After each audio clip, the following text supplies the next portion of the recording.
again to Making my channel about Tantra, the Kundalini energy and breathing. Today I'm going to show you what I do every morning, how I begin my day, all the postures, the movements I do, and how to subtly grow this vital energy inside of us and allow ourselves to receive the spiritual rejoice, this phenomenon that happens when we do certain things in a certain way, when we do certain movements and postures with a certain intention, and obviously pushed by our breathing, because the most important thing of this channel is how we control our breathing and learn how to project the breathing in each movement we do, allowing it to feed the movement instead of the movement eating all the energy.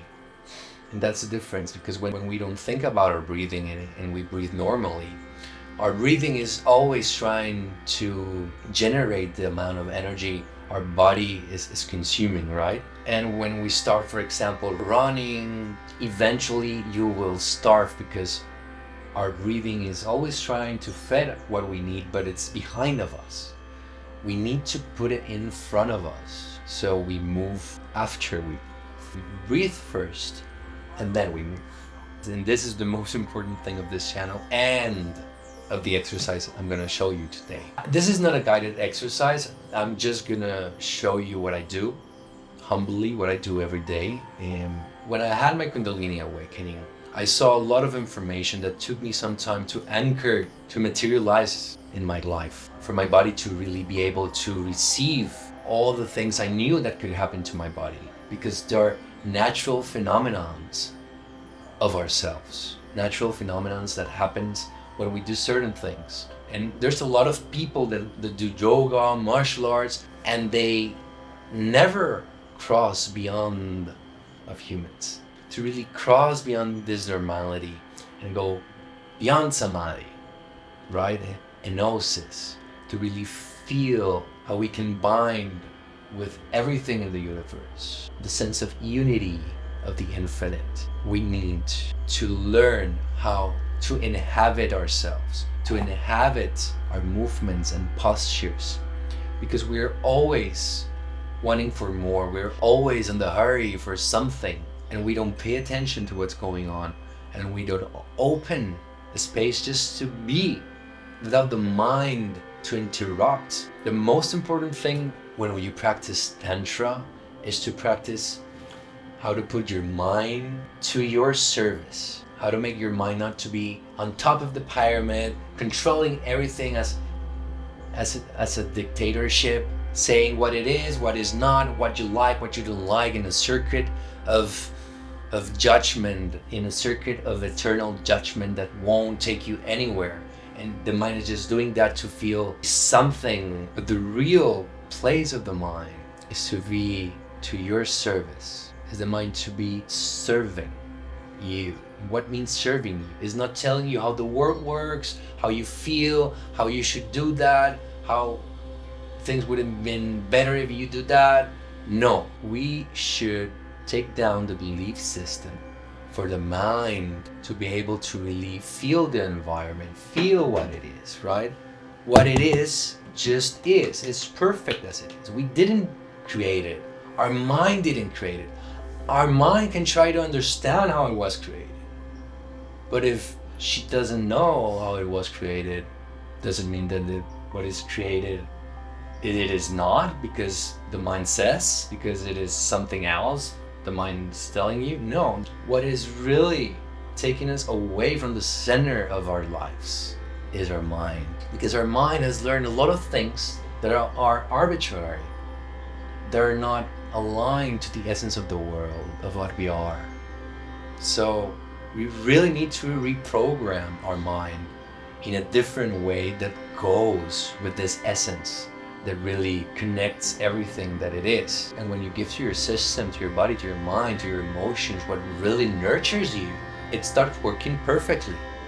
You don't need to heal anything with, if you want to heal, the only thing you need to do is give your body what it needs and stop giving it what harms, because that's what our belief system is doing. It just justifying certain things that are actually killing us because we think it's good for us in some way, but it is not. The essential reality of humans is not that. And trust me, it tastes better when we nurture ourselves with the things that really nurtures us. It feels as it meant to be. Because when we're doing what our mind is telling us to do, even if it is not doing good to us, we will know deep inside of us that it is not doing good to us. Even if our mind says, oh, it was awesome. No. So when we practice Tantra, it's a space and a moment to really observe what we are, the program we have, and see how we can transmute that, how we can change that. Obviously, changing that program won't happen one day to the next. It needs observation, and it's time with ourselves to really know where things come from, to really understand how we felt and how are we feeling right now, and what we want of ourselves, right? In that sense, we can really project a new version and start doing new patterns, new habits, new actions in life that really projects this new version and materialize it in this world and in our life. So it needs time and patience. We really need patience to observe what we are as it is. And when we understand why, we can start changing things in the direction we want, and the direction that goes with our essence and not fights it. The other thing that you need to take into account, what you're going to see, is that the important thing is not the posture. You can do whatever posture you want or move however you want. Actually, I encourage you in this exercise to do so, and notice that the most important thing is, beyond the posture, is how you inhabit yourself in tranquility, in peace, without any type of rush of any kind. No rushing. If you're gonna practice yoga and you're rushing, you're doing it wrong. It's not how it works. You need to take yourself, your mind, your emotions, your body to this beautiful place. And you take it there gradually. You construct this place yourself each time you go there, each time you feel it. And I know that if you've never felt this before, it's difficult to understand what I'm talking about. But what I will recommend you to do is to meditate with me in that exercise I will do next. Don't do the exercise, just stay still, watch and breathe profoundly while you observe what I'm doing and try to feel what I'm feeling. Because when I feel this spiritual rejoice that happens when you practice Tantra, it happens to me in a very, very high intensity, and it makes me cry and makes me feel euphoria and a lot of things. So I really want you to connect to it by just observing. This is the same as creating music or hearing music. You can create the music and feel the rejoice.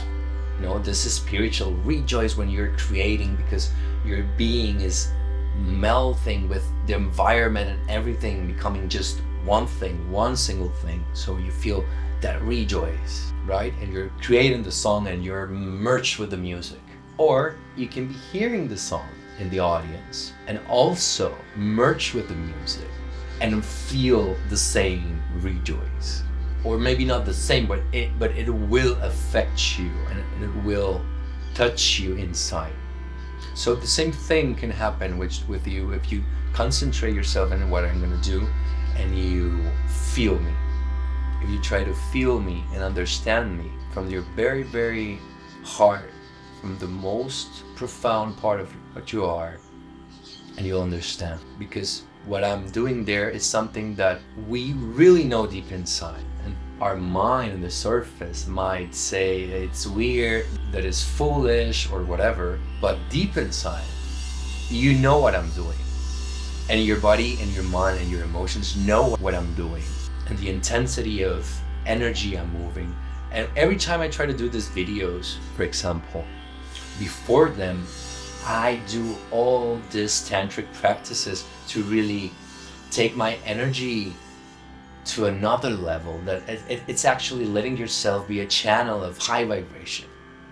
When you start doing all the circuits of Tantra, what happens is that you become a channel of high vibration. And then you start doing something else and your mind takes you somewhere else, and the normal day happens and normal society comes to your door, and you connect to other type of things, and then you are those type of things. And if you're, for example, in rage or suffering, then you're in a dark energy, dense energy. But notice this, you're just a channel. The high vibration or the negativity, it's not something you create, it's something that you allow it to enter and to go out, right?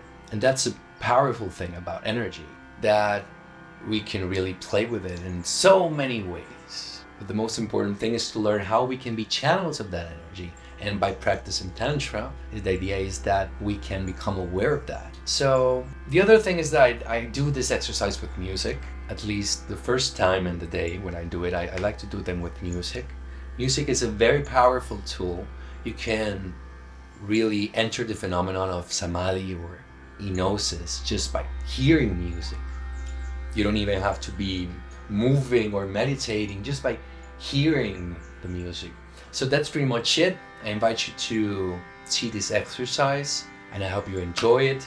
You learn a lot from it, and I hope it teaches you how you should breathe.